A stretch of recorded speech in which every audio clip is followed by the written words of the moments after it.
Blog Talk Radio.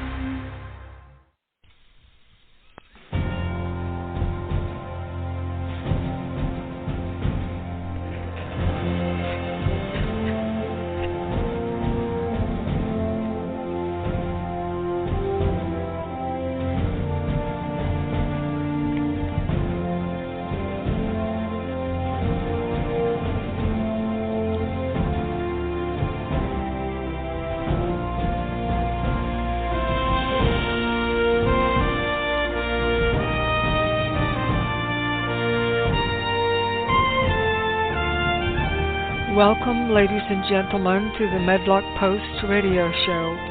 This is where we educate, entertain, enlighten, and empower. The views and opinions on the Medlock Post radio show are those of the host and guests. They are not necessarily the views and opinions of Blog Talk Radio, Spreaker.com, its corporations, affiliates, or any other podcast streaming services. Thank you for joining the show today, and here is your host, Richard G. Medlock.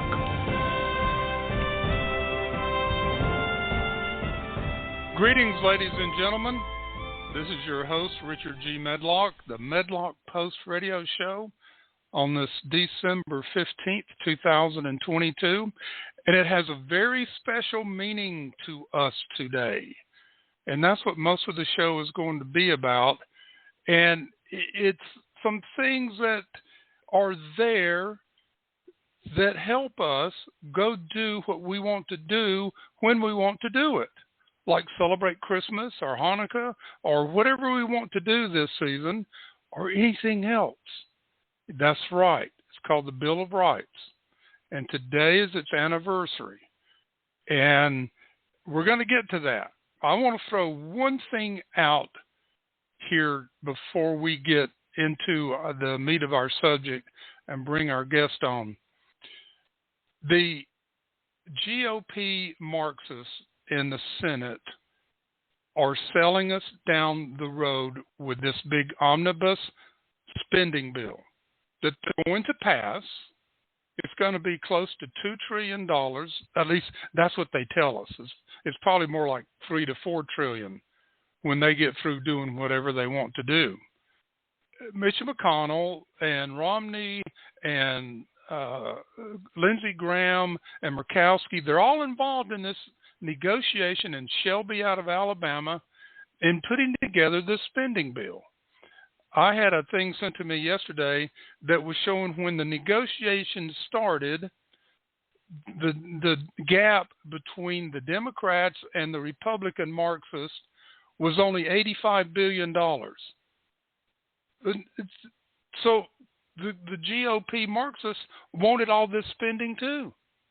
And of course, they don't want the government to shut down. It makes them look bad. And like I said yesterday, let it shut down. We're going into the Christmas season. They're not there anyway. And come back and let the new Congress do the bill. But that's not going to happen. This will go to the end of September, the fiscal year for the government. And it's handcuffing the GOP majority that will start in January. They will be handcuffed because of this spending bill. They can't do anything about it. So with that out of the way, it's time to bring on our special guest from the 917society.org, Joni Bryan, who heads that thing up, who's running like crazy, and she's going to catch us up. Joni, welcome to the Medlock Post on this wonderful day. Well, thank you for having me, Richard. Well, it's just a pleasure to talk with organizations like yours and what you're doing that's really making a difference in America. And to understand the 917 Society, Joni, tell us what you do. All right. Well, I've been really encouraged and excited this year with all that we've had going on. But what 917 Society does is very simple and very basic. We honor and celebrate Constitution Day, September 17th, and we focus on 8th grade across America so that we present each student with their very own copy of the Constitution so they can read the words for themselves and have it to carry with them into citizenship. And so it has just been exploding. I think people have become very concerned with the things that our kids know and what they don't know. And so it's just been very exciting and encouraging to see our young people read the Constitution, for them to get inspired, for them to understand their rights. And, of course, as you mentioned, today is Bill of Rights Day. And what that means is the first 10 amendments of the Constitution were ratified December 15th, 1791. Now, 917 stands for September 17th of 1787. Now, that's when the Constitution was signed into law.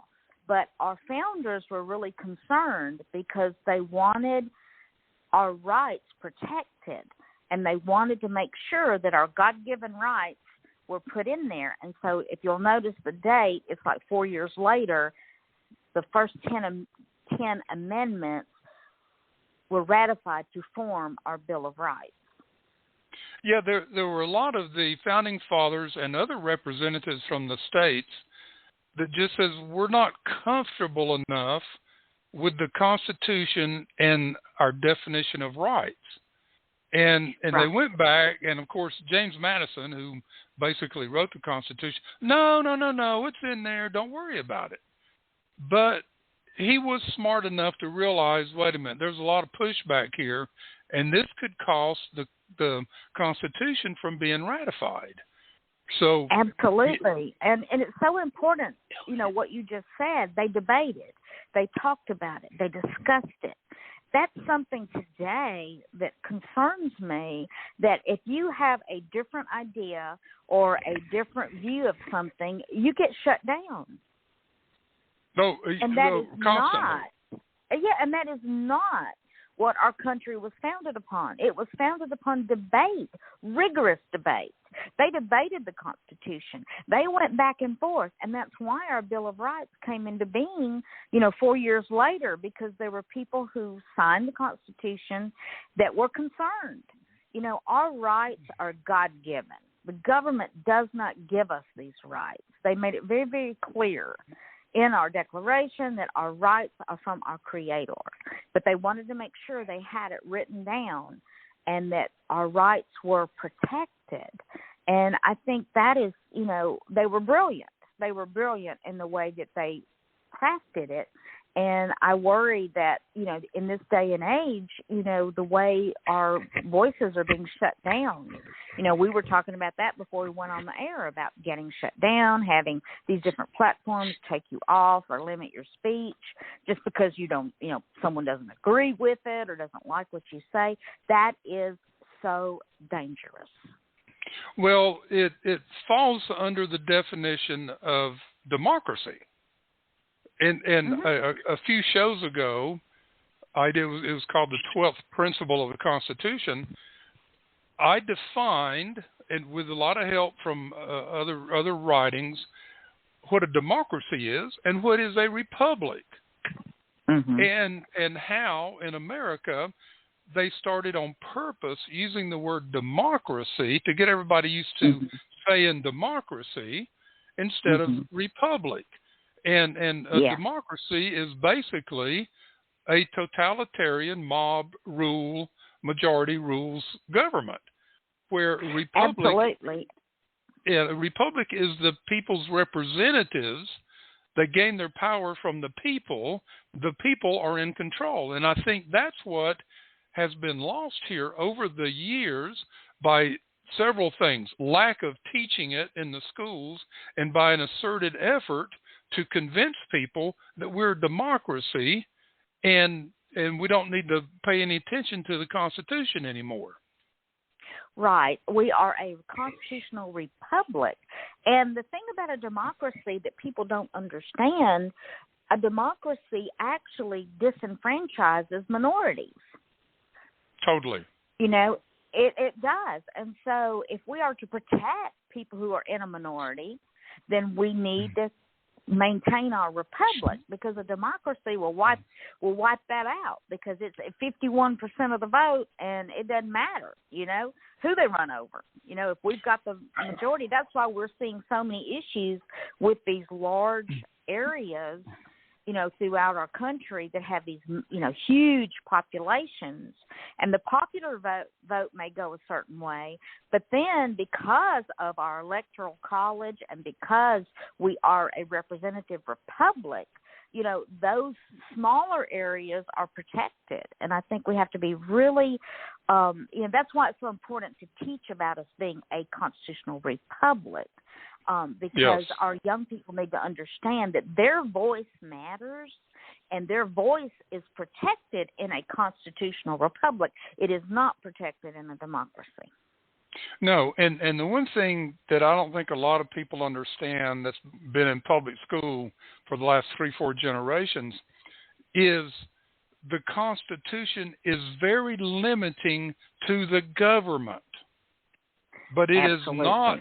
It is not limiting to the people, we the people. And the Bill of Rights is a great example. Just by reading them, you see where the government cannot infringe upon these rights. It puts that barrier.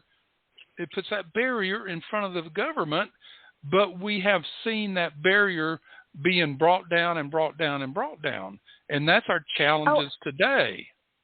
It is. Absolutely, Richard. And just like in reading, right now, the big debate, or if you're able to debate in a lot of cases, but the big thing is about free speech.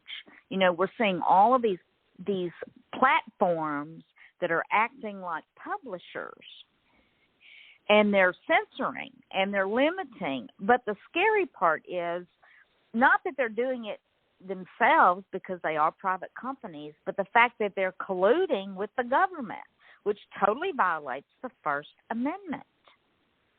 Well, another we should have no collusion with our government involved in censorship of any kind. To take away people's rights. Exactly, and that's what's happening.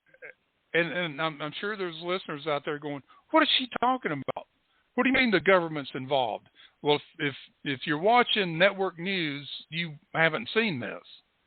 But Elon Musk has been doing these Twitter dumps showing the collusion between the government and the big tech companies, the Facebooks and Google and Twitter and all these others, to shut up their opponents. And absolutely. We've had everything from the FBI involved, the DOJ, the CDC, all of these governmental agencies have been colluding with Twitter. They were colluding during the election. They created election interference because they literally colluded with a big tech company to influence the election. And it's in black and white. It's not that we're guessing it happened. Elon Musk has revealed it happened. Here it is. It's in black and white. And the government even funneled millions of dollars into these corporations to subsidize it.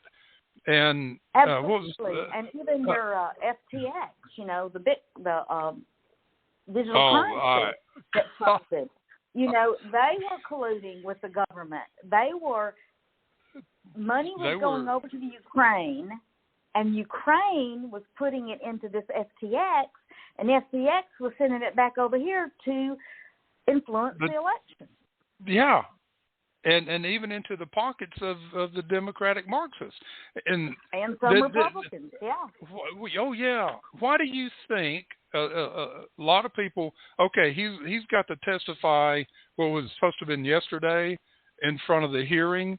Well, the day before, all of a sudden, out of thin blue air, he gets indicted by the Department of Justice and gets arrested down there in the Bahamas.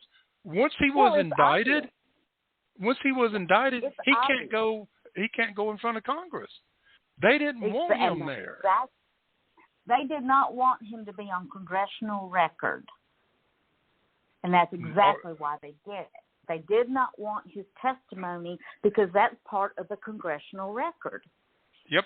You know, any prosecutor would want that to happen. But they would want him to go with the congressional record and have it in the record under oath. But, you know, because we've got the FBI involved, we've got the CIA involved, we've got, you know, all these government agencies involved, and it the was EPA, the FCC, and all of this. Yeah, they don't want him testifying because it's gonna show just how deep and wide the corruption is. But the FCC did not hesitate to approve George Soros's purchases of these Hispanic radio stations in Florida that were all conservative. They were convincing the Hispanics to vote Republican, to leave the Democrat Party. So he went in and bought them all. The FCC didn't hesitate to approve it. Right. I mean, it was done in a short period of time. Normally there's like a year's worth of hearings on these things, but nope, not here. Oh, yeah. Yeah, so, I mean, it's all starting to be revealed. It's coming to, you know, you can only keep things hidden for so long, and I do believe that, you know, it's still, every day, you know, you and I battle the censorship, you know, just because we stand up for the Constitution, you know, we get shut down. I mean, how ridiculous is that? You know, we just honor and celebrate Constitution Day. It's so basic. It's for every American. It's not political. Whether you're an independent, a Democrat, a libertarian, it does not matter. The Constitution is yours, just like it's mine. So why would Facebook want to shut us down for promoting Constitution Day? Because they don't want people knowing about it. They don't want people to start thinking or researching on their own. And by you handing out these pocket constitutions to these 8th graders, and they're going home, they're reading it. They might be reading it in class now, and if the school will let them, we hope so. But then they go home and hopefully they talk to their parents, and all of a sudden their parents are waking up. Do you have any type of feedback from students or teachers or parents about? Oh, absolutely. Let me give you a story. I was at a meeting the other day, and we have a lot of people moving here from California, from, you know, very upset with the way their states are being run. And so they're coming here to Tennessee. I'm in Nashville, near downtown Nashville. And so we have people moving here. Well, I was speaking at an event, and one of the people there was from California. And they've been here about 4 years. They left a while ago. And her son is in one of the county schools, and, of course, all of our Tennessee kids get them every year. They get their Constitution. So he got his Constitution in 8th grade. Well, he has an older sibling who was about 3 years older. And he brought his Constitution home because, as I said, we focus on 8th grade. So he was in high school. He got that Constitution. He had not seen one. And the mother was telling me, you know, she was really getting concerned about her older son because he was starting to really say things that, you know, was concerning to her as far as just, you know, very liberal, very, you know, confused in a lot of ways. And she said he read the Constitution and he got so excited about the Constitution and what it meant that when he was going to college, he wanted to form a Turning Point USA organization on the campus. Because it turned him around that much that he realized. And I can speak from my own situation. You know, I grew up, always voted, but really didn't just voted and just kind of forgot about it. You know, I was too busy raising my family. And that's where 90% of the population is. You know, you've got your 5% on one side and your other 5 on the other side that are really involved. And then you've got the bulk of the country that's kind of, you know, oblivious to what's going on. Just take care of their daily business. Yeah, I was oblivious. But when I started reading the Constitution for myself, I started to realize, wait a minute, the government has really gotten out of hand here. This is not what the founders intended. The founders intended for our states to have more rights. You know, the founders were intending, you know, the government to be limited.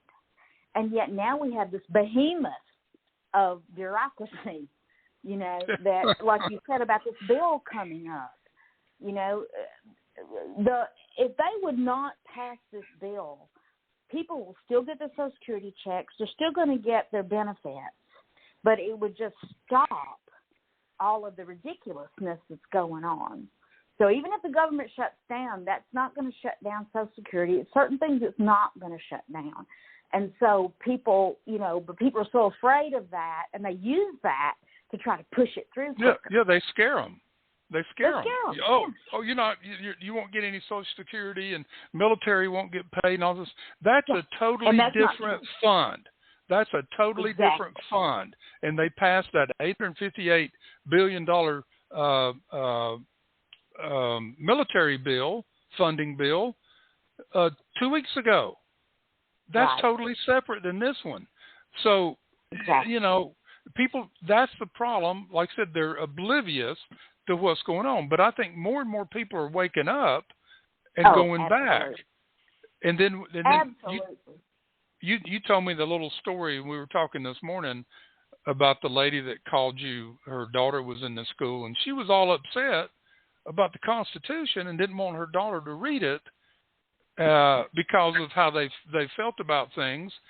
And you told her, says, excuse me, the Constitution protects your rights to do what you're doing. Exactly, because she said her daughter identified as LGBTQ.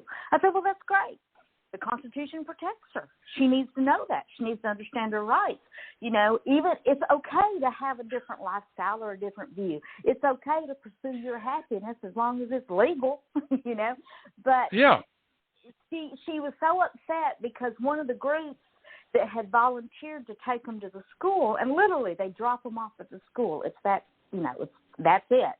But because she didn't like the group dropping them off, then she just didn't want to support that because of that group. And I said, you are so missing the point. You should be thankful that this group is dropping off something to the school that's going to benefit your child.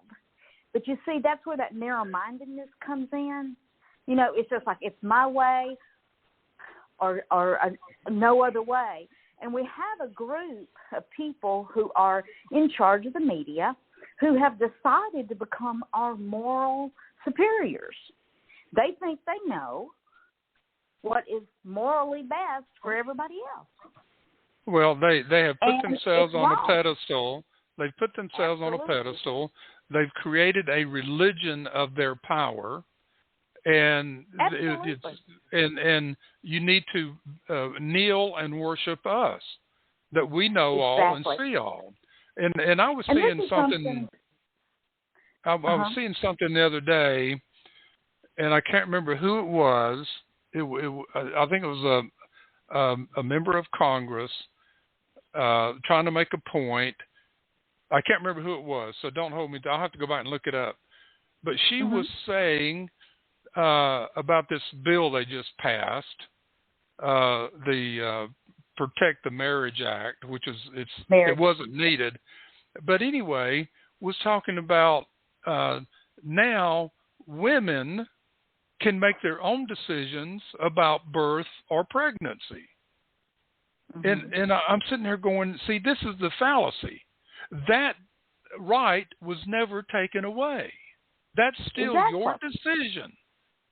And so the media has done a good job of just getting false information out there.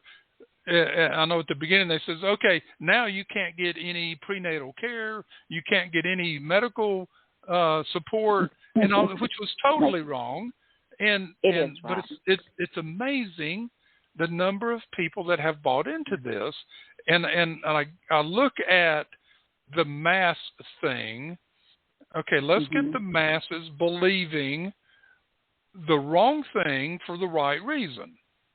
And here's the wrong thing for the wrong reason. But so we've got these people convinced that they have a right to kill.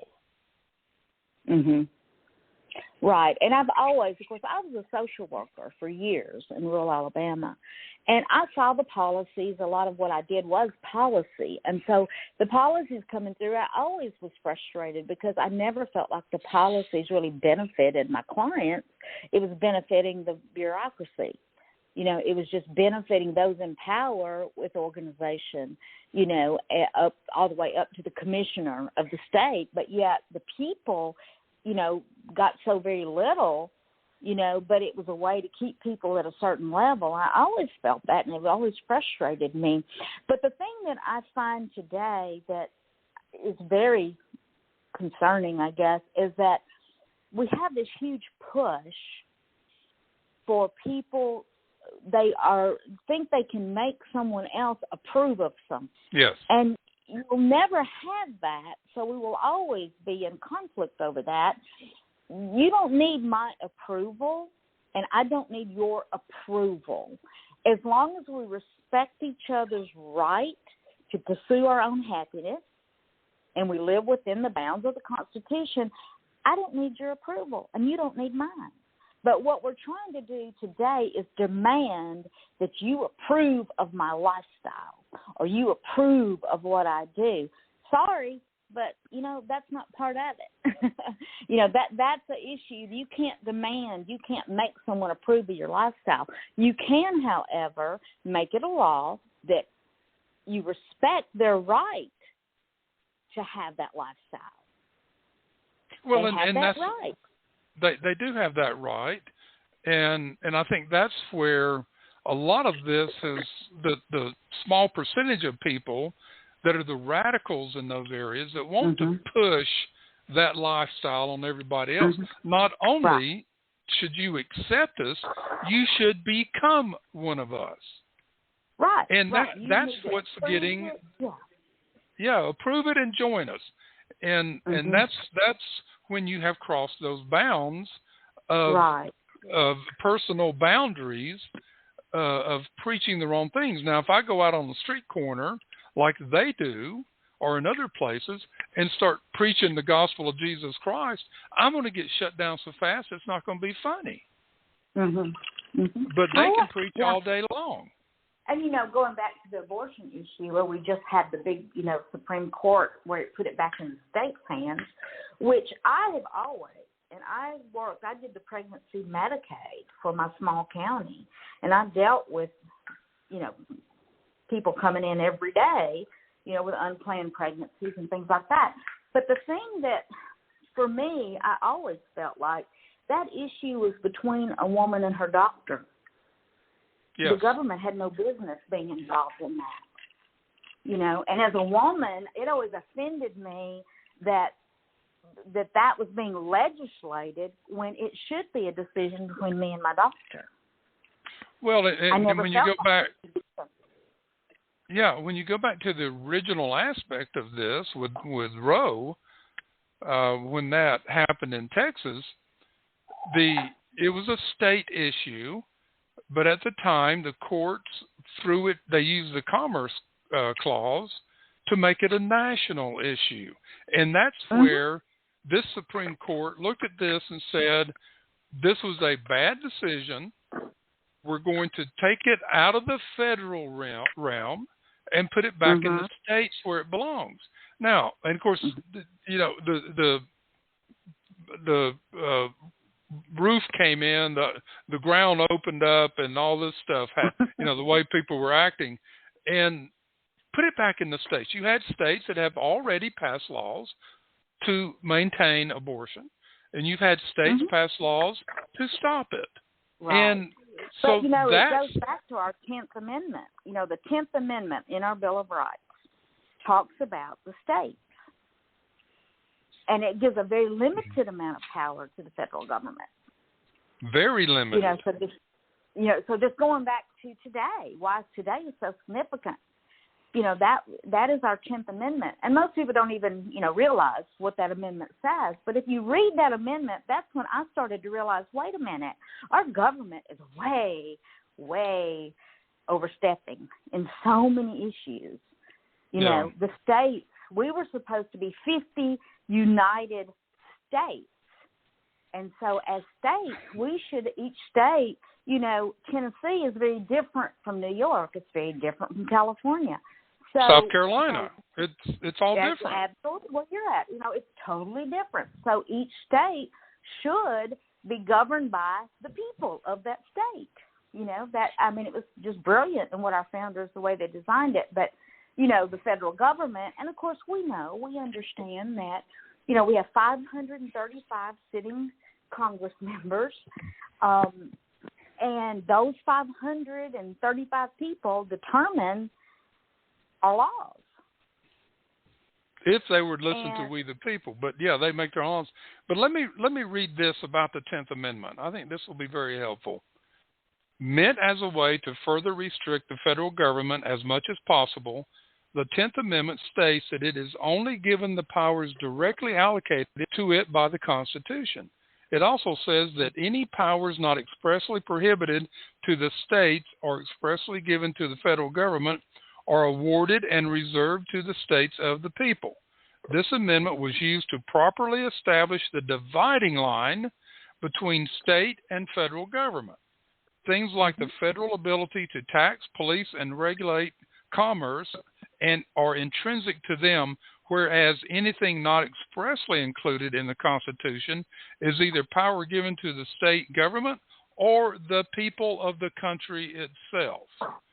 And that says so much about what has happened since the 1840s. And this goes back prior to the Civil War. And I'm not going to review all the history, but at the time, Andrew Jackson was president. John C. Calhoun from South Carolina was vice president. And in those days, the president was the one that got the most votes, and the vice president was the one that got the second most votes. You didn't run by party or as a companionship. So he was up there, and he was always fighting with Jackson. Well, the big fight was this. The northern states were trying to overrun the southern states and limit their rights and their trading abilities to be able to trade with foreign governments and the pricing that they could do for their products. And so there was a big battle going on. And this is why John C. Calhoun resigned, became the first vice president of the United States to resign over this matter. And then that battle kept going up until the Civil War. And again, most people are under this misconception that the Civil War was all about slavery, and it was mostly due to about states' rights. Right. And so we bring this forward. And when Franklin Roosevelt put out the Great Deal, a great big welfare program that's supposed to save everybody, and which it wasn't. And and then in 1970, when the Supreme Court ruled, you got to stop segregation. You can't have separate schools, separate restaurants, and all this stuff anymore. And so that's when the federal government started inching their way into the states. They had already done this with the federal highway system when that was built.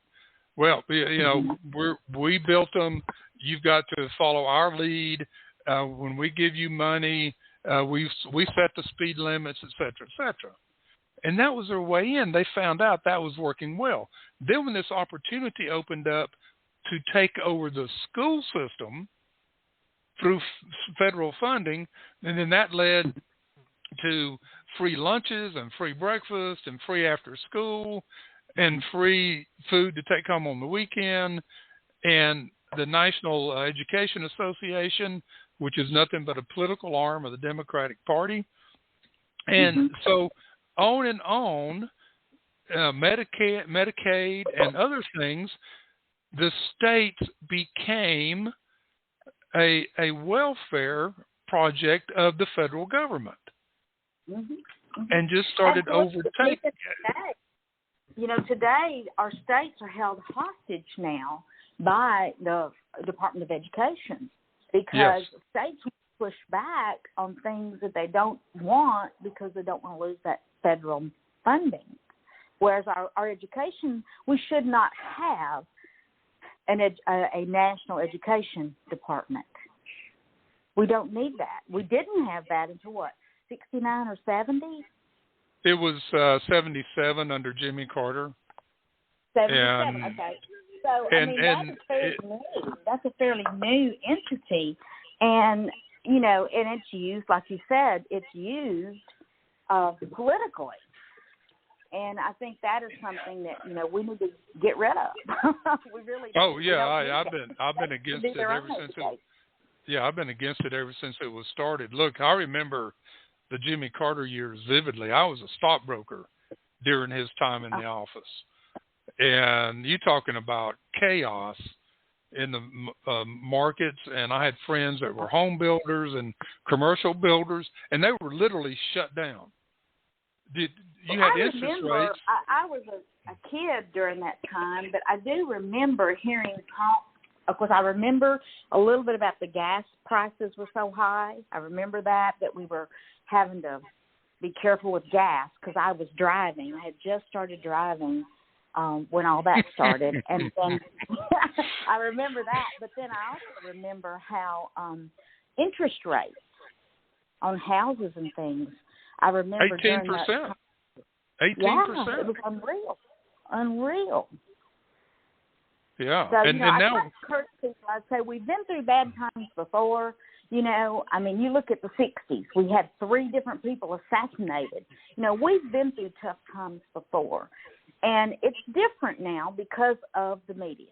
I mean, it is. It's totally different. It's totally different. You go to work, you get away from it.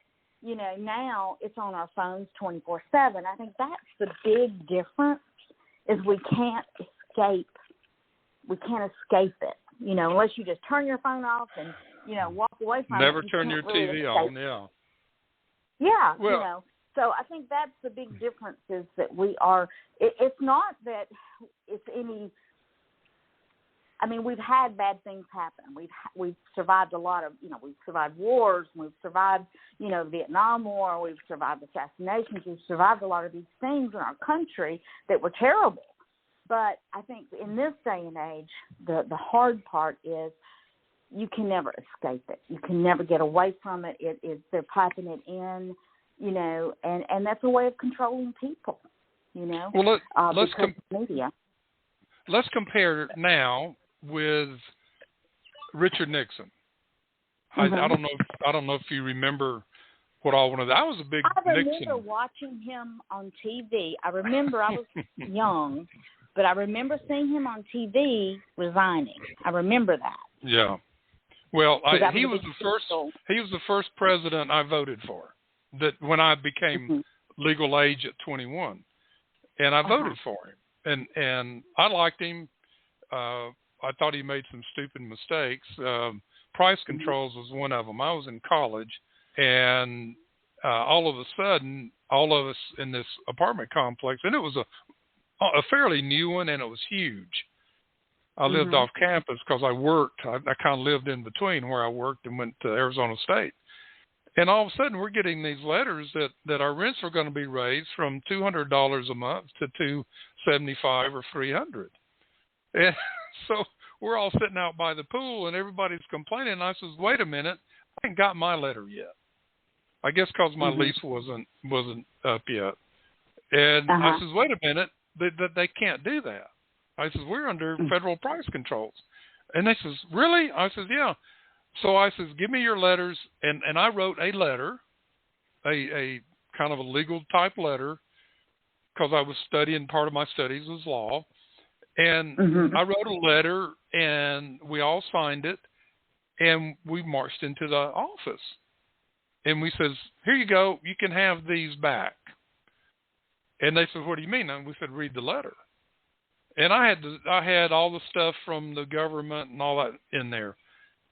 And they says, "Oh, whoops, you're right. We can't do it. Our hands are tied." And we says, "We don't want to cause problems, but you're violating federal law right now." Well, that didn't last long. That was a price controls or a disaster. and Nixon learned the hard way. This was in his first term. But my point I wanted to make is when Watergate happened, who was brought in with the information? This deep throat person went to a media outlet. They went to the Washington Post, and Bernstein and Woodward, who were dog journalists. I mean, they just went after things. And they were journalists. They weren't just propagandists. And we were starting to see some back then because of the Vietnam War. But they got after that thing. Now, today, let's contrast that with the Hunter Biden story and the Biden family. People in the media got the information. The FBI got the information, and it was shut down. And it was true information. Yeah, and it still is. But I don't expect anything to happen. The Republicans can start investigating next year all they want. Until the Justice Department decides they want to prosecute it, nothing's going to happen. But when you compare those two situations in the 1970s versus today, something major would have happened if we still had that same standard. Because even the members of the GOP went to Nixon and said, hey, things aren't good for you. And they're drawing up impeachment papers against you. And there's a lot of people, a lot of Republicans that are going to vote for your impeachment. And that's why he resigned. So, I got to live through all of this. I had stacks of newspapers concerning Nixon. And I still, even after he left office, I still respected the man. He got a lot of good things done. He got us out of Vietnam, thank goodness, the hard way. But at least he stopped that debacle. And I had friends that went over there and didn't come back or came back disabled and all of that. So I lived through that. I thought I was going to go. So I went down to the Marines, and I had a torn cartilage in my knee, and they wouldn't take me. They said, you won't last a week in boot camp. And so a few months later, I tore it up playing football, and I had a surgery. And I remember the day the surgeon came in, it was about the second day after surgery, and this is when we didn't have arthroscopic surgery in the 60s. And I was in the hospital 5 days after cartilage, having it taken out. And today you walk in and walk out, okay, the same day. But he comes in and he says, do you want me to report this to your draft board? And I says, well, I guess. And, this was 1969 and the Tet Offensive and all that. I mean, Vietnam was hot and heavy right then. And I says, yeah, that's fine. But a few months before, I had gone down to sign up. I was willing to go and fight for my country and to support my friends over there. But anyway, he says, I got my wallet and gave him my registration card. And a couple of months later, I get a new card that says I'm 4H, not 4F, which was medical, you can never be drafted. 4H was I could be drafted after every eligible person before me was drafted, and we were in a declared war. So that was, I thought, well, okay, that'll give me by. I could still go sign up. But then things started winding down, and I says, okay, and I'm moving on with myself. Anyway, side story. Crazy things happen. All righty. I want to jump back because one of the things that precipitated this, having you on, was you now have on your website a parent's guide to the Constitution. Could you walk us through how that was developed and how people can find it and download it, and what is the benefit for them going to this? Well, it's just that was developed actually by some people we're working with, so they wanted us to put it on the website, and we did. I reviewed it, I thought, how cool, because that's one of the biggest problems we have is we have not just the young generation. You know, you and I, we're talking things that went back in the 70s, and we literally started losing Cation in the 70s. Yes. Because I remember in the 70s, I remember when prayer was taken out of school. We started to have moments of silence, you know. I remember when we stopped saying the Pledge of Allegiance. I remember these things as a child, and these were in the 70s. So we have got several generations. You know, we got people who are grandparents who didn't have the Constitution, you know, in school or had very little about it. And so we want to make sure that the parents and the grandparents are educated. So it's a wonderful opportunity to go to the website and we have so many wonderful things on there. We have a resource page, and that resource page has lesson plans, and it has videos, and it has all kinds of different games, and we have a Constitution camp where parents can go on there. We have a lot of parents that are getting really involved, and they may do a Saturday workshop with kids for the Constitution, and it's a 4-hour workshop, so it's really cool. So there's a lot of different things they can get involved in on our website, and it's so important for the parents and the grandparents to know, number one, it's a federal mandate that all schools are to honor Constitution Day. Let's start with that. You know, let's start with making sure that our children honor and respect the Constitution, that they know what it is, that they understand that every one of us live under the guidelines of the Constitution. It is your guideline for citizenship. It tells you what you're supposed to do. Most people don't realize that once we elect somebody, the end, that's just the beginning. When you elect someone with your vote, you're giving them your voice. So your vote is your voice. And so it's very important as citizens to understand that we're supposed to engage with our legislators. But see, there's kind of over the last, 20, 30 years, there's been this shift in that when we elect people, it's kind of like an us and them, mentality, and I had that. I elected people and I forgot about it. I was too busy raising kids and doing all the things I was doing. But then, it's so important for us to understand that when we elect them, we're giving them our voice. That's a republic. Yes, as a republic, we are giving them our voice. And so, it's difficult because let's say you have a Republican elected and you're a Democrat. Well, that Republican is still supposed to represent the Democrats in their district, not just the Republicans. They're supposed to represent everybody. And I think that's where we've gotten so off course, is we've become so partisan that it's almost as if we're dysfunctional. We're polarized. Totally dysfunctional. Yeah, it's let's get everybody in their own little camps, and then once we get them in those camps, we want them to hate everybody else and dislike them, and don't listen to them. And they started with race, and the Clintons really escalated the black and white thing. I don't know if you remember all that, but they really escalated it. It had calmed down for a while, and then they escalated. Obama just took it to the next level.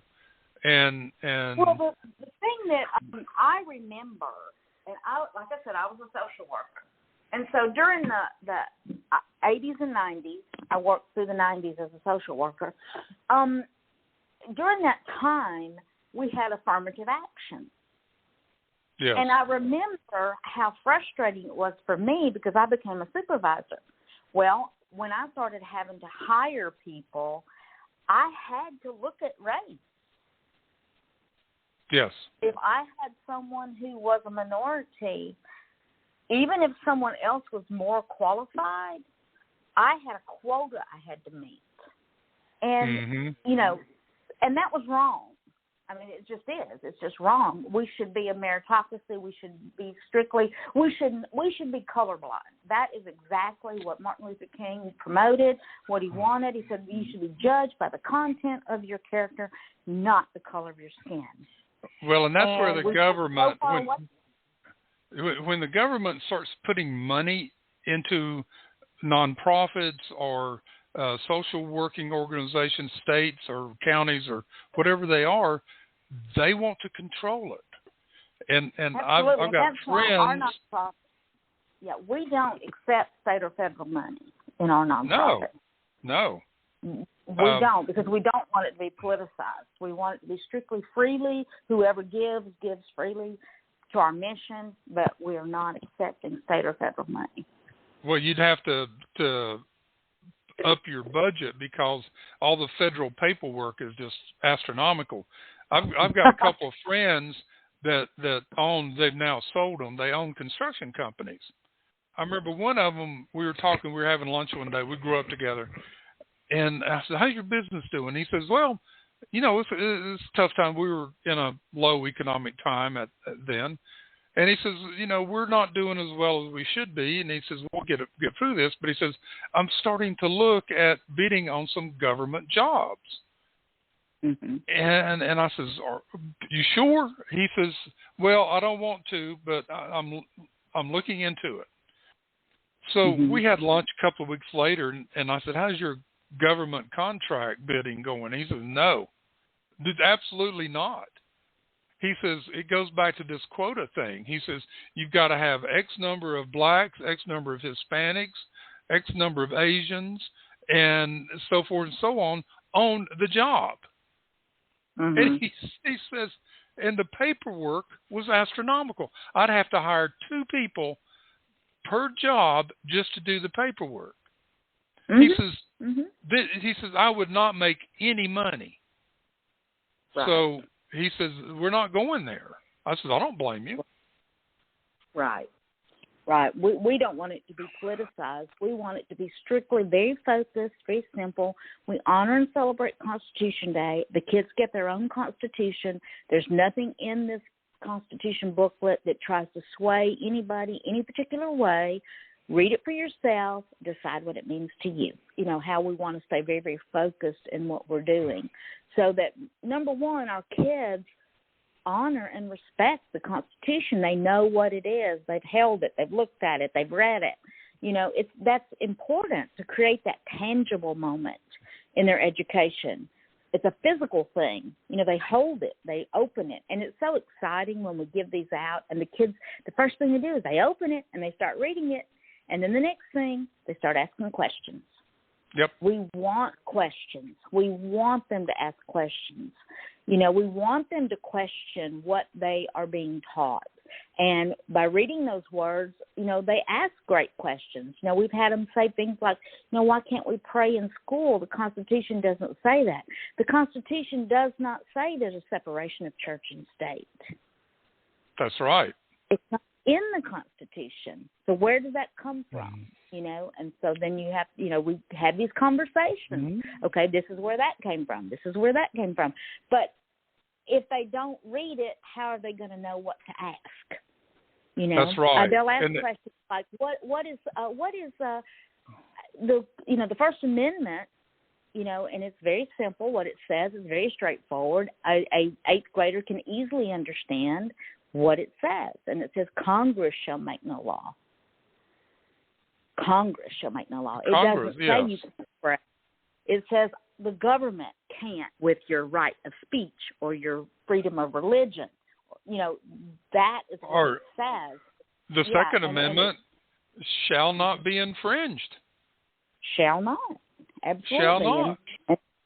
And shall is a very strong word. It means it shall not, and I think that's so important, because people say, well, we don't need a militia now. Well, no, we don't need a militia now, but it is necessary to the security of a free state. The right of the people to keep and bear arms. The people. It's all about the people. We, the people, are sovereign. We are the sovereign, not the monarch, not the, president. He's not sovereign. We are. Well, we're the ones. We have to take our power back. Yeah, we're the ones as individuals and families that make up society. And Absolutely. The founding fathers understood that. And right, so and we have allowed our government to be, we have allowed it, and it's our fault. It is our fault. And the government, I mean, I have to say, there are a lot of players that love power. You know, there's that expression. Oh, boy. Absolute power corrupts absolutely. And so by having that power, they want more and more and more. And that's what our founders were so afraid of. You know, and that's what we're seeing happen now is our government has become too big, you know, too bloated, too wasteful, too everything, you know, and it wasn't supposed to be that way. So we the people, though, can change it and we can fix it. But we have to understand how, and that is by understanding our rights, by understanding the Bill of Rights.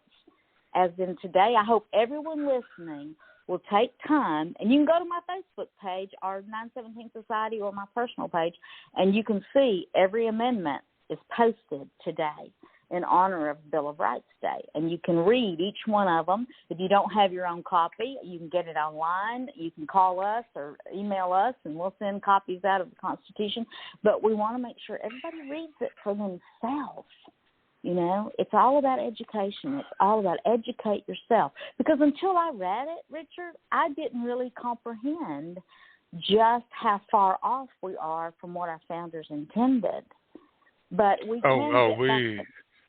we are so far off. I guess I had parents that were as patriotic as anybody.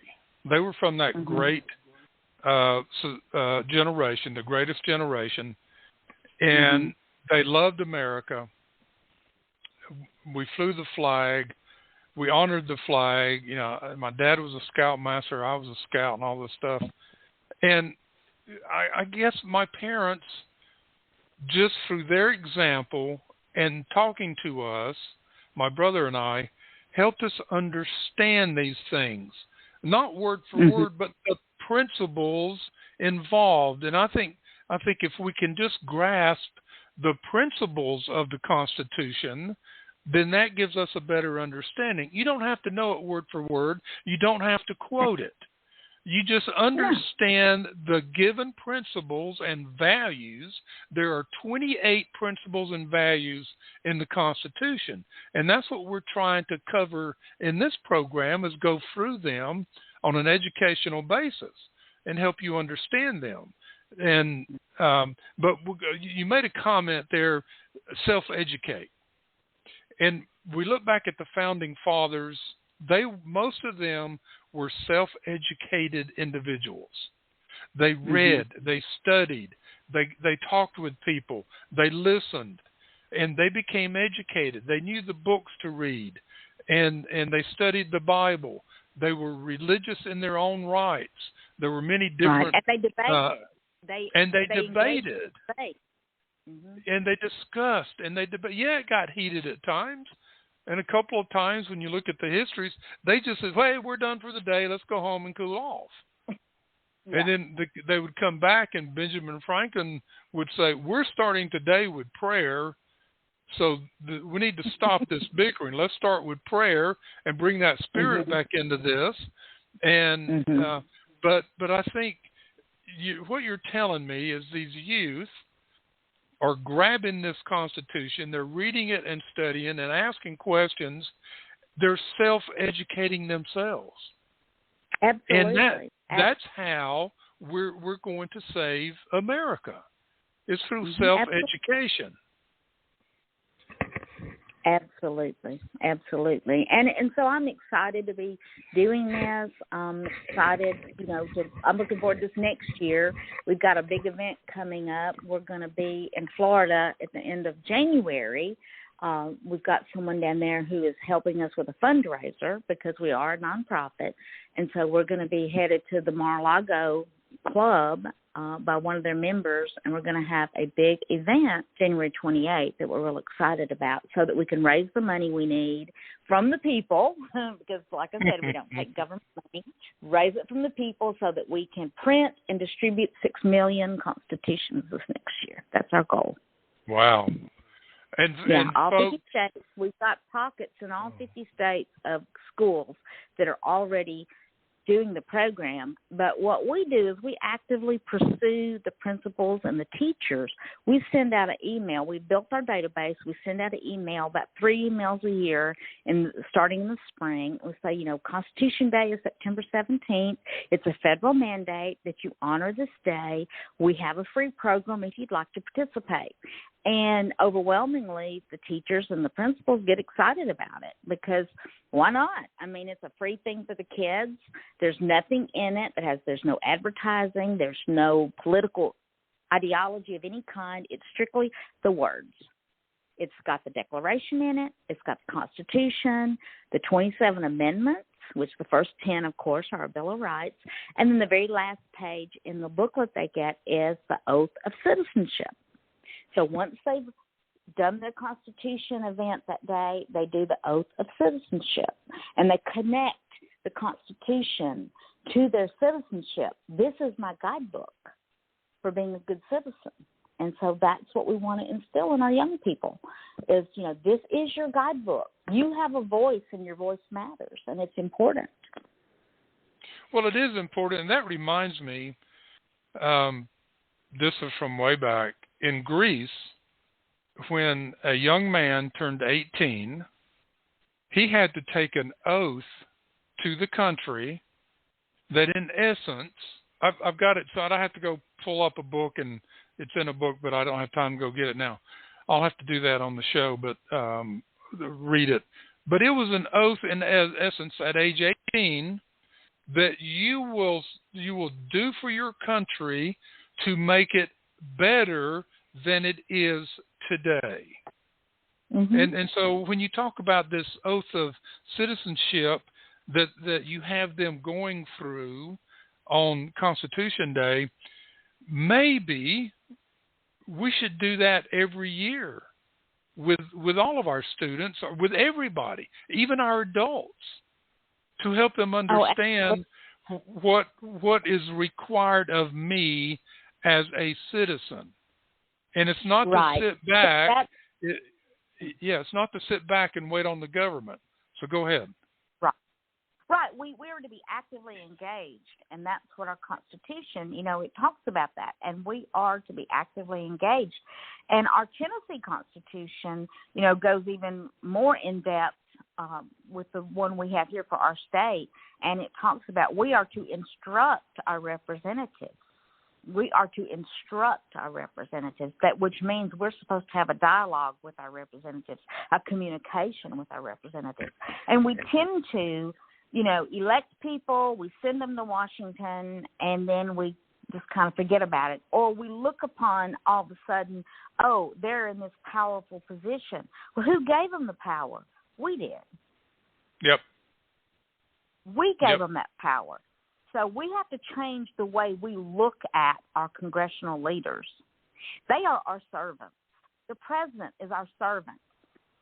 We need to develop that mentality. They're there to serve us, and they kind of flip it on us. It's like we're there, we're supposed to serve them, and that's not how it's supposed to.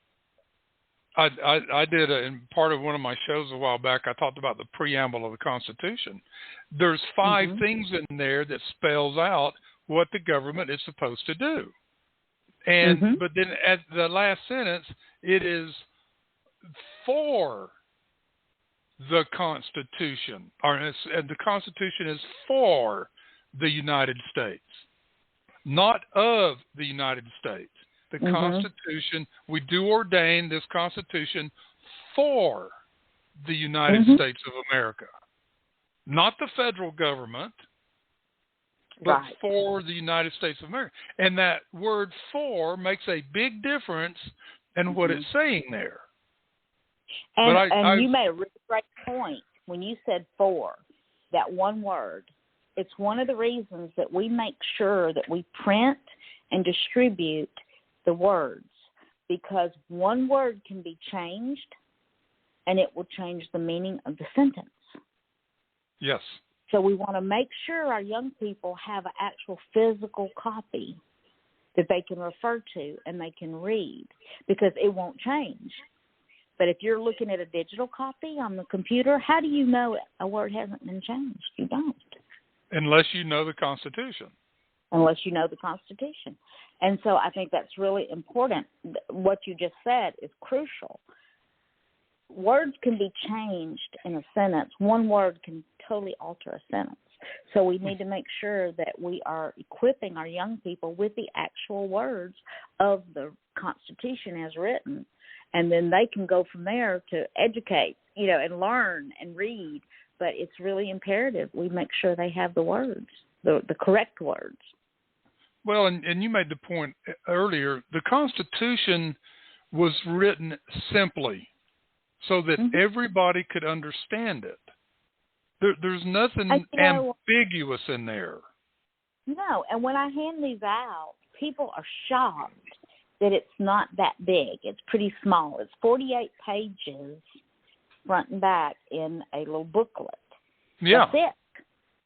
And it's not, and that includes the Declaration and the oath in here. So and we also have the signers listed. We have everything. But it's not hard to read. It's not difficult when you read it, especially when you read the Bill of Rights. I mean, the Bill of Rights are pretty well self-explanatory.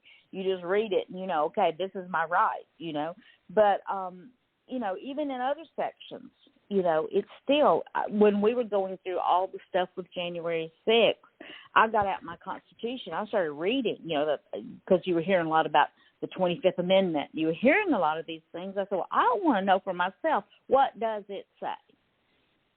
So get your Constitution out and read it for yourself. We gladly will, are sending out to all the schools and make sure the kids get them. But, adults need to, if you weren't educated in school in the Constitution, and so many of our citizens were not, you need to make sure you take the time. And I hope today everyone will take the time to at least read the first 10 amendments so they can understand what our Bill of Rights, what it means and what their rights are as citizens. Rights and responsibilities, and also then the limitations of the government. Exactly. I had a thought, and now I forgot it, but it was a good thought, too. I guess it wasn't that good if I forgot it. So I don't know. I do that all the time, Richard, so I can't say a word. I tell you what, sometimes our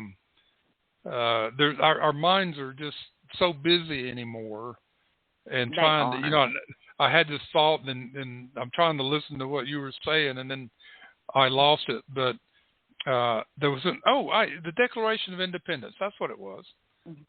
Mm-hmm. Read the Declaration of Independence as well. Oh, absolutely. Because to put it simply, the Declaration of Independence was the promise to the colonists. The Constitution is the working way to fulfill the promise. Absolutely. And, our Declaration, for the 10 or more years before it was actually written down, it was preached. It was preached in the pulpit. It was shouted from the rooftops, preached from the pulpit. The actual words came from sermons that were preached in the day, because it was all throughout the country that they were, saying, hey, we the people, we believe, that we need our independence, and here is why. It spells out exactly why. It spells out exactly what they felt was being done to them and why. I mean, very, very very succinctly. Well, and then you have the influence of John Locke. I did a show a while back on, I think it's entitled, "Without John Locke, We Would Lose America." And the whole show was the 390th anniversary of his birthday. And there are phrases in the Declaration that came from him. And we have to understand that the Founding Fathers, these weren't just thoughts off their head. This was things that they knew and understood. But also, they listened and they learned. And also, 3 years prior to the Declaration was delivered, written and delivered, the census was, are we a good enough people? Are we a virtuous people to handle independence and self-government? And this went on 3 years prior to 1776. And the Founding Fathers and other leaders were out preaching this and talking about this, and even citizens were thinking about this. Are we good enough to be self-governing? Right. What you're talking about?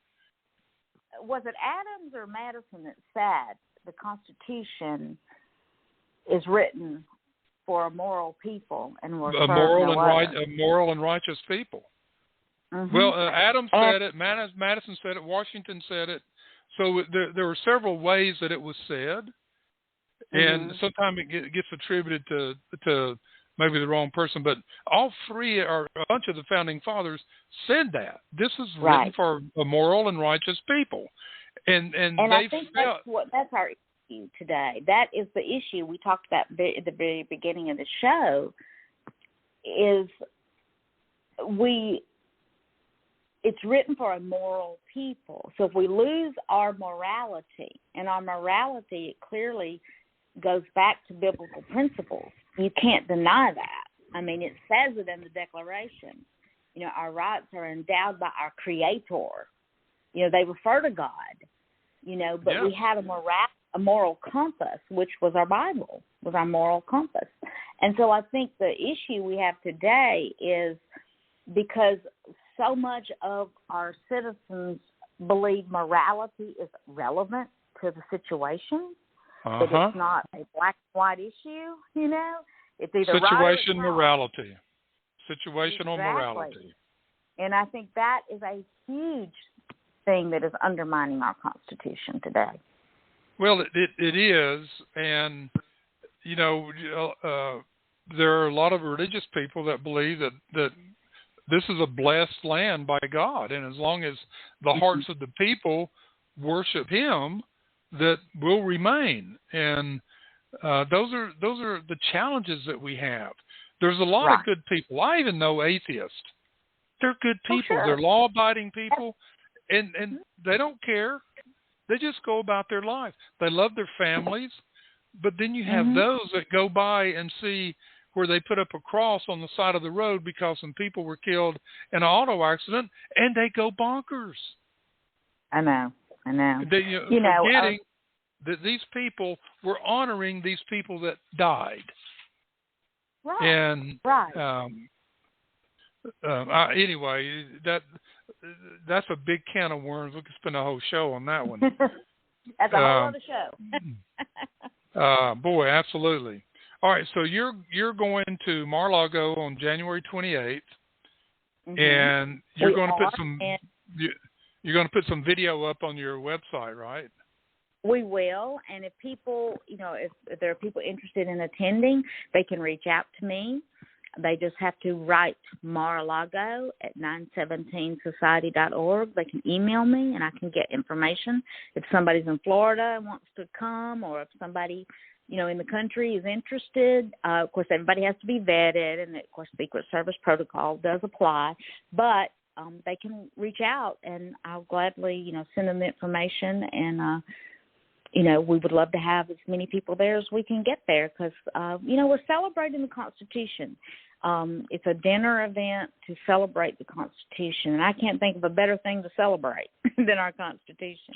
No, and the Bible. The Bible and the Constitution should be beside each other and both studied.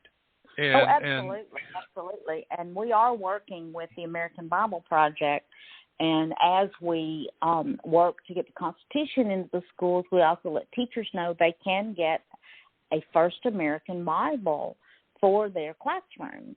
And it goes into all the different standards that teachers have to teach on the American Revolution and on embargo and on trade. And it has all the guidelines right there with it. But they can use that replica of the First American Bible because, King George had the license. He would not let the colonists, he would not let them print Bibles. Nope. So we ran the Bibles.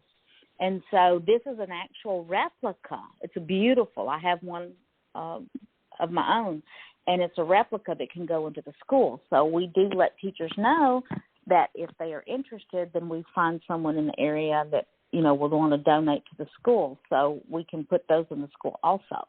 So it's got. Wasn't that the Bechtel? Was it Bechtel? What was the name of that Bible? Bechtel, Bechley? The Aitken Bible. It's called the Aitken, A-I-T. Mm-hmm. Yeah. I knew. It's like 8 okay, and 10. It's, Robert Aitken, he actually was, he was the one that archived he was in the Library of Congress, archiving all these documents when the Revolutionary War was going on. And he took it upon himself, when we ran out of Bibles, he took it upon himself to print the First American Bible. Mm-hmm. And so it's a fascinating story. Most people don't know about it, but if they look it up online, they can find out about it. And we're working with that project. Even though it's a separate project, we do a lot of work together closely because we're all in the schools. It's the American Bible Project. You can look it up online. Yeah, I've reached out to him twice to get him on the show, and I never hear back from him. So okay, well I'll reach out. I see him all the time, and so I'll let Stephen know. And but it is a really fascinating story, and it's wonderful to be able to put that into the schools from a teaching perspective, and so they can, meet the standards they need to meet when they're teaching the Revolutionary War. They can, use that, and it's really a cool thing because it's a part of our history. We don't want to lose that. It is a part of our history that is very important. So we want to share that too with our teachers. And so just getting back to what we were founded upon, getting back to how our country was meant to be, the founding principles. If we get back to our founding principles, a lot of our problems and issues will get better. Absolutely. And the little thing about the Bible, the founding fathers wanted a Bible in each school. Mm-hmm. And I've had people tell me, say, well, no, the First Amendment says they couldn't do that they couldn't be part of a religion. I says, no. This was not to convert anybody. It was also a reader. In a lot of homes, that was the only book that they had to learn to read. And but I said they wanted the Bibles in the school not to convert anybody to a specific religion, but to help the students learn principles and values, which the Judeo-Christian values is what the country was founded upon. Well, where better to learn them than in the Bible? Absolutely. And, people want to argue that point, and there's no argument. There is no argument. If you read history, it's there. It's in black and white. It's in our Declaration, in black and white. And the words say what the words say. And so you don't have to like it, but it says what it says. And so I think that's really important that we get back to our founding principles. Our Constitution was written for a moral people, and we need to have that morality, that sense of morality. And I think that, of respecting others, of treating others with kindness, that goes back to the Bible. Loving everybody. All of it does. All of it does. You don't have to approve of people. You don't have to approve of what someone does to love them. No. You don't have. Yeah, the Lord taught us. He said, "Love the sinner, hate the sin." Exactly. But love the should be for everybody. Mm-hmm. Yeah, and when we reach out, when we're nice to people, all that other just goes away. And we've seen that. We've seen that. And there's so much. And that's part of the debate. Being debate. And listen, okay, maybe there's someone whose lifestyle is different from mine. Well, I can learn from them by listening, and I can share. And there's nothing wrong with that. But we've come in our society to a point to where it's like, well, if you don't believe like I believe, then I don't want to talk to you, or I don't have anything to do with you. I don't even want to be in the same room. Yeah. Yeah. That's the thing, because the more you talk with people, all of a sudden you find, in a vast majority of the cases, a common ground. Mm-hmm. There's a common ground there. You might both pull for the Raider football team, or something like that. Oh, you're a Raider fan? Oh, wow. Let's talk about the Raiders. And then all of a sudden, everything else evaporates. And you find out we're both nice people, aren't we? I mean, you don't say that, but you, in your head, you say, geez, we're nice people. So, we're getting a little short on time here, Joni. Okay. These are great times. I want to read, every show I've been reading Christmas poems. And I want to read this one. It was written by Marion Swinger, and it's called The First Christmas. It never snows at Christmas in that dry and dusty land. Instead of freezing blizzards, there are palms and drifting sands. And years ago a stable and a most unusual star, and 3 wise men who followed it by camel, not by car. While sleepy on the quiet hills, a shepherd gave a cry. He'd seen a crown of angels in the silent, starlit sky. In the stable, ox and ass stood very still and calm, and gazed upon the baby, safe and snug in Mary's arms. And Joseph, lost in the shadows, face lit by an oil lamp's glow, stood wondering that first Christmas day 2,000 years ago. So that's my Christmas poem for today. Well, it is. It is. I've read some really nice poems. Matter of fact, one of them, I'm putting it on a digital Christmas card. So, and as we kind of wrap up here, Joni, the website is 917society.org. That's numbers 917 society.org. Now we could do it in Roman numerals CMXVII, but that wouldn't make a lot of sense. So 917society.org. $25 will buy enough pocket constitutions for one class. Is that correct? That's correct. Mm-hmm. So a contribution of $25. If you just made one contribution a year, you're helping one class of students. And who knows which student will come out of there and make a difference to our country or to his community. And I think another point we need to remember, we talk about the federal stuff, but there's so many things locally that you can be involved in your city, in your county, in your neighborhoods. Oh, absolutely. And I'm a big service person. Mm-hmm. Get your family, get your homeowners association, come up with a service project for the holidays. I know, well, wait a minute, it's 10 days to Christmas. Well, you know what? You're wasting time. Get something going. But find something to help the needy and the poor. You might have people go down the street, some elderly people set up their Christmas tree, decorate their house with lights and stuff. Their leaves might need raking. Their yard might need, or the driveway might need shoveling because of snow or whatever. There's always something to do for someone else, and they will benefit, and you will benefit for giving of yourself to other people. And this is what the message from the Founding Fathers. This isn't about you, folks. It's all about serving others. And that's what we just need to preach all the time. So, Joni, do you have any farewell message for our listeners? Well, I hope that everyone listening has a very blessed holiday and a Merry Christmas. And I want to give words of encouragement, because I have been so encouraged by what we're doing with the 917 Society. And wherever you can do something, like Richard was saying, if you can help somebody, help somebody.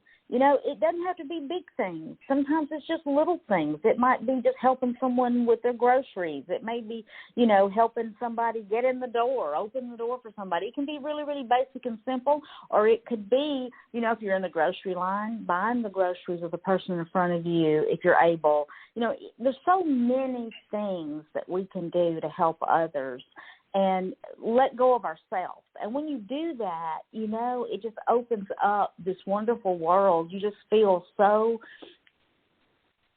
hopeful. And I want people to feel hopeful this holiday. That even though there's a lot of things going on, in the country, and there always has been, but we have the opportunity here, all of us together, we can make a difference if we just, are willing to just do something. Even if it's something really small, just be willing to do something. And that's what I want to leave people with. Well, that's a great thought. It's a beautiful thought, and I agree with that. It's a beautiful time of year. I love the Christmas season, the spirit of Christmas, too. the love that it brings out in people. And it's a time to put away little petty things. Forget them. Move on. Life's not worth it to carry those things around. Go ask forgiveness from someone, or go tell someone that you've forgiven them, even though they didn't ask for it. Get those things off your shoulders and move on. You will feel so much better. So much better. And Joni, we just can't thank you enough for all that you're doing, your organization, and wish you and your organization a very Merry Christmas and Happy New Year. And we will be talking on the other side of the new year, and keep you on here on a regular basis and get some of your other friends. I still would like to get Dr. Swain on the program.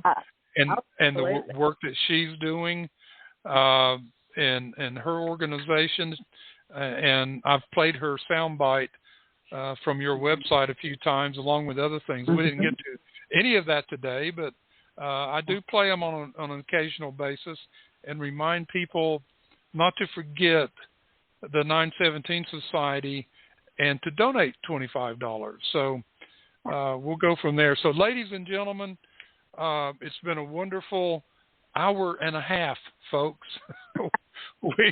we have gone through this and didn't have a slowdown.